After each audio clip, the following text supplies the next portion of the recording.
dương ban đại thật đồng bộ tiêu phát từ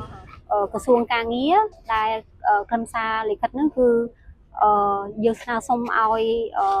miền ca phần lươn ta sai về Việt nơi cầm hôn na cả bữa đại ban offline pe về địa pe chất buôn trên năm hói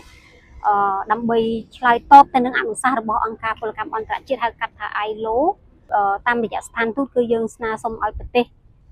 tiếng đại nước trong màn hiệp rộp mình nứng ai chui chủng roi nhựa tháp ba cam chia tam bị ca control ăn xa bỏ ăn ca phần cam ăn cả chiết hai cắt hai lố cạn nấy rương na cả vợ nừng thì phù tha bờ sân chia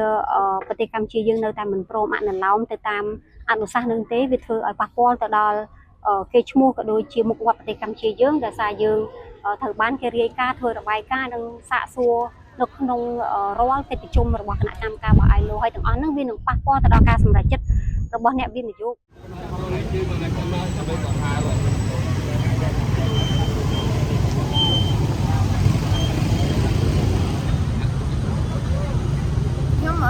không tha nè bẹ con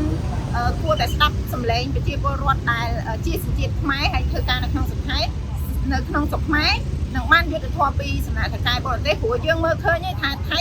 ឈ្លានពានយើងហើយអញ្ចឹងយើងតើយើងចង់ឲ្យបរទេសដែលជាជនជាតិផ្សេងហ្នឹងនៅបន្តឈ្លានពាននិងរំលោភសិទ្ធិពួកខ្ញុំដល់ពេលណាទៀតហើយពួកខ្ញុំជាសញ្ជាតិខ្មែរជាជនជាតិខ្មែរសូមបញ្ជាក់ថាប៉ុណ្ណឹង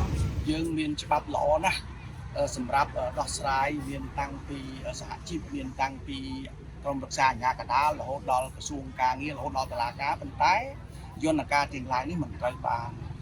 រាជរដ្ឋាភិបាលក៏ដូចជាស្ថាប័នពាក់ព័ន្ធនឹងយកមកអនុវត្តទេអញ្ចឹងហើយបានជា